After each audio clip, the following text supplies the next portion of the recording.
Olá, retornamos com o nosso Memória Viva, hoje conversando com a professora Maria Emília Yamamoto.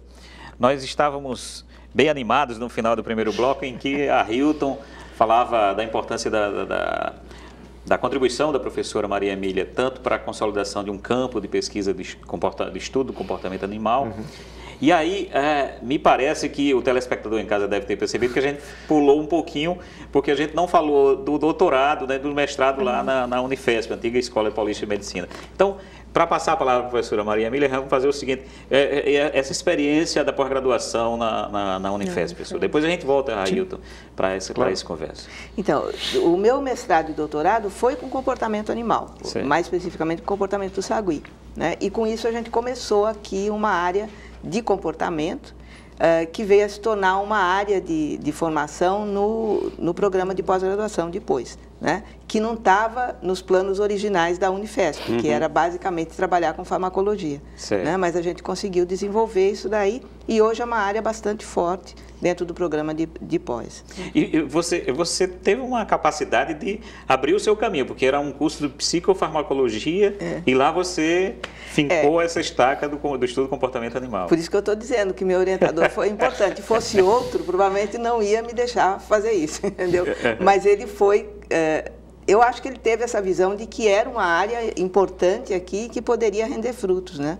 E acho que ele estava certo. E foi o mesmo orientador no mestrado e doutorado? Foi o mesmo. Aí você volta para o UFRN em que ano depois da Veja, eu não saí, porque como foi um programa de intercâmbio, que essa foi a grande vantagem do programa e que foi o que deu origem depois aos Minters e Dinters da CAPES, né?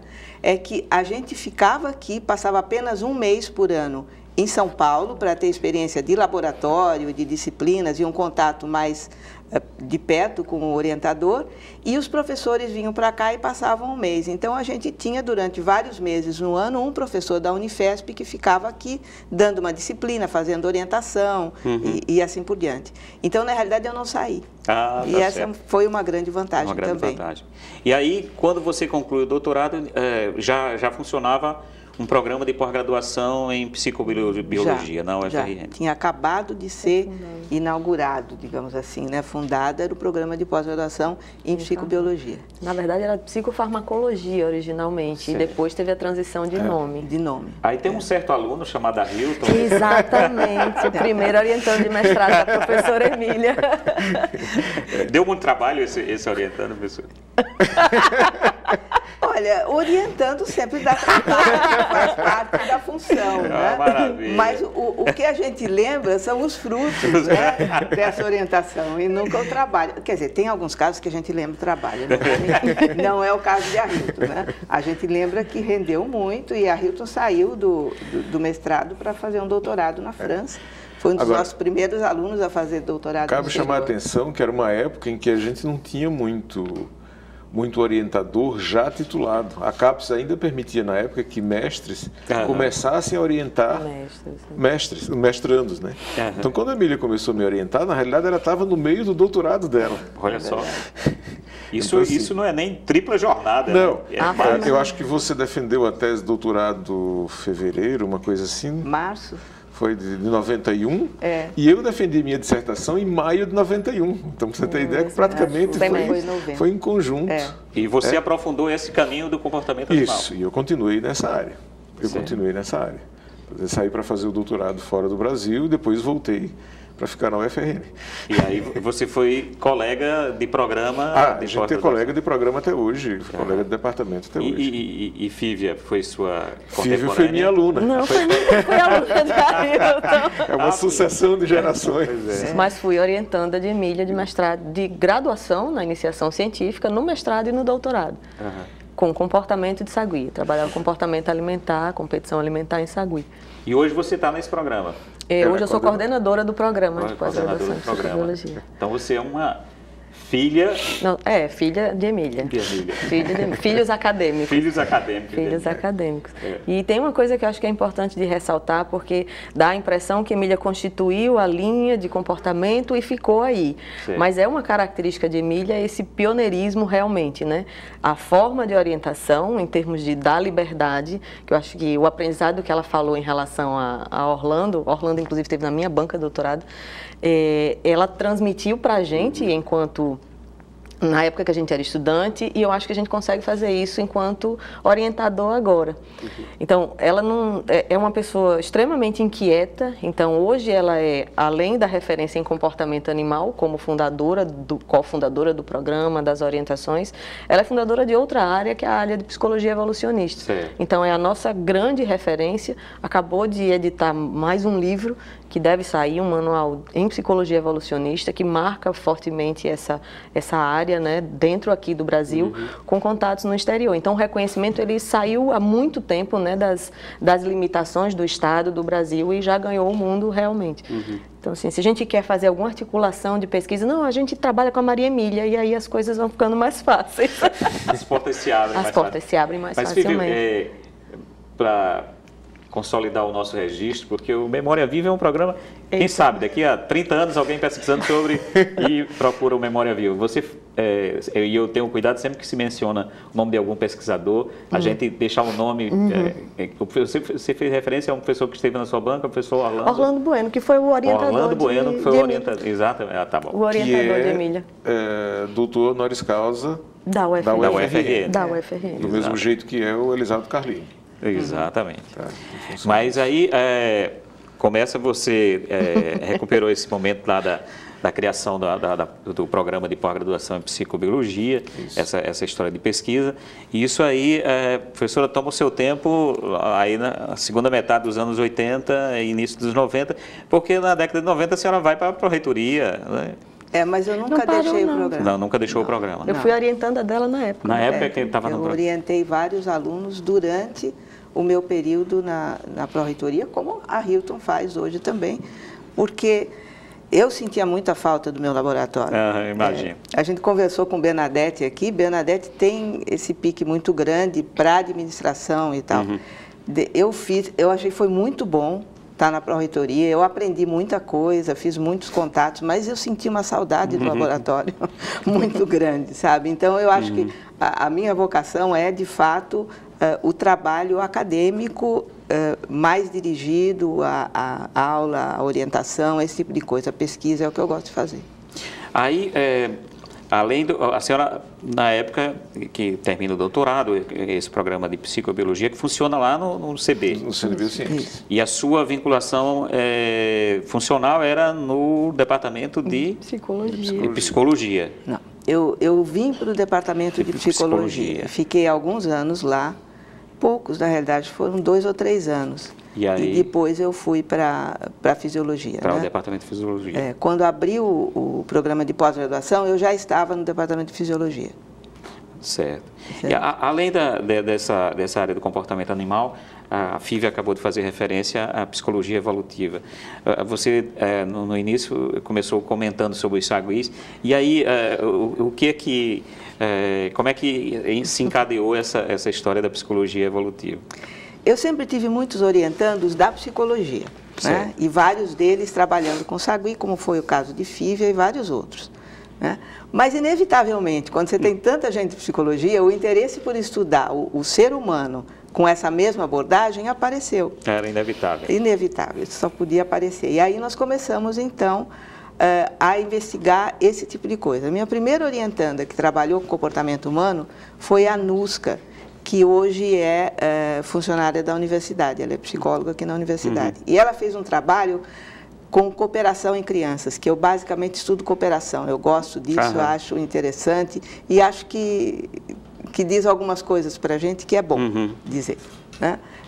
E ela fez um trabalho com cooperação em crianças, né, usando um modelo da teoria dos jogos, que é um modelo da área de economia, e que até hoje a gente usa, né? Isso está se desenrolando e tem vários estudos correndo usando esse mesmo modelo, né?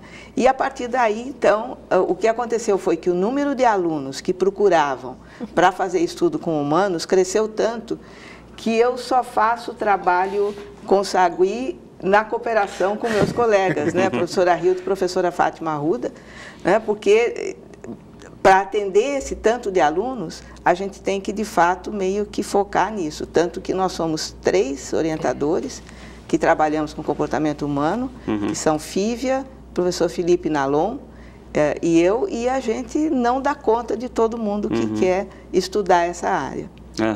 Professora, até rompendo um pouquinho a tradição do Memória Viva, mas que tem uma curiosidade muito grande sobre, eu pessoalmente aqui, sobre essa aplicação, por exemplo, desse modelo da economia, da teoria dos jogos, para estudo de comportamento animal. Você podia falar um pouquinho só sobre isso? Sim, a teoria dos jogos é uma teoria que desenvolveu alguns modelos para você investigar comportamentos que você pode chamar de econômicos, como partilha, como você burlar outros para conseguir mais lucros e coisas do tipo. Então, nós usamos um jogo... Talvez o primeiro que foi estudado e que é bem conhecido é o chamado Dilema do Prisioneiro. Dilema do Prisioneiro. Que é um jogo onde você tem 2 jogadores e que, se eles cooperam, eles podem ter um ganho grande. Só que ele não sabe se o outro vai cooperar. Então, a dúvida é, será que eu sou bonzinho e com isso ele vai acabar comigo? Porque se eu cooperar e ele não, eu vou perder muito e ele vai ganhar muito? Ou é melhor eu cooperar?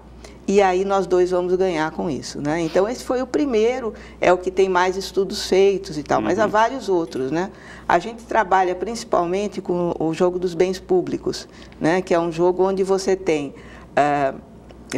doações para um fundo comum, né? E que depois é dividido igualmente entre todos, né? Só que você pode ser o esperto, né? Que a gente conhece várias pessoas desse jeito, né? Que doam um pouco, mas se beneficiam do que vem depois, né? Enquanto que outros são mais generosos e continuam sempre cooperando com o grupo, né? Então, a gente usou isso com crianças e teve resultados bastante interessantes. A ANUSCA publicou um trabalho também que contava os bastidores disso daí, porque a gente sabia quanto que cada criança estava doando, embora ninguém mais soubesse, né? A gente mantinha o sigilo como é requerido pelo Comitê de Ética. E aí tinha uma menina que o jogo era explicado no primeiro dia, no segundo dia que o jogo ia ser jogado, ela voltou e falou assim, olha, gente, é o seguinte, todo mundo tem que doar tudo, porque eu conversei com meu pai e o meu pai me explicou, se todo mundo doar tudo, a gente ganha mais, todo mundo ganha mais, porque a gente adicionava, para cada doação, a gente adicionava mais coisas, não é? E aí, de fato, nesse grupo, a taxa de retorno foi muito alta, porque todo mundo seguiu o conselho da menina, com exceção dela, que ela nunca doou nada, mas se aproveitou do que acontecia. Isso, na literatura, é o caroneiro, né? É o caroneiro, exatamente. E nos nossos dias de hoje, são alguns políticos, né? Que fazem esse tipo de coisa. Quer dizer, você vende uma conversa, mas, na realidade, o que você está fazendo é outra completamente diferente. Fívia, me diz uma coisa, você que trabalhou nessa interação com a professora Maria Emília e se dedica mais a esse comportamento humano, né?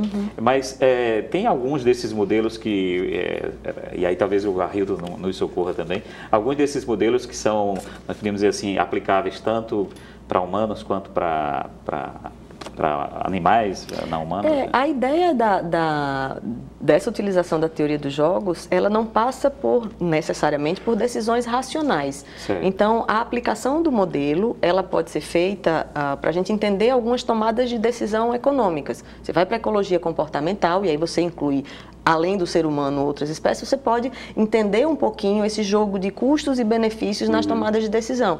Então, a aplicabilidade ela é generalizada, porque a gente às vezes pensa que, por ser humano, todas as nossas decisões, elas necessariamente são racionais, friamente calculadas para esses benefícios. E a gente pode se surpreender muito em saber que não é exatamente assim. Então, a aplicação da teoria dos jogos, ela é mais de uma leitura de compreensão dessas tomadas de decisão do que propriamente aqueles cálculos maquiavélicos para ter lucro sobre as outras pessoas. Alguns fazem os cálculos maquiavélicos, mas não obrigatoriamente. Mas o que essa conversa aponta é que você construiu um espaço de pesquisa, de ensino, de diálogo interdisciplinar, né? A incorporação de saberes da biologia, da economia, tem que saber um pouquinho de matemática, eu imagino, né?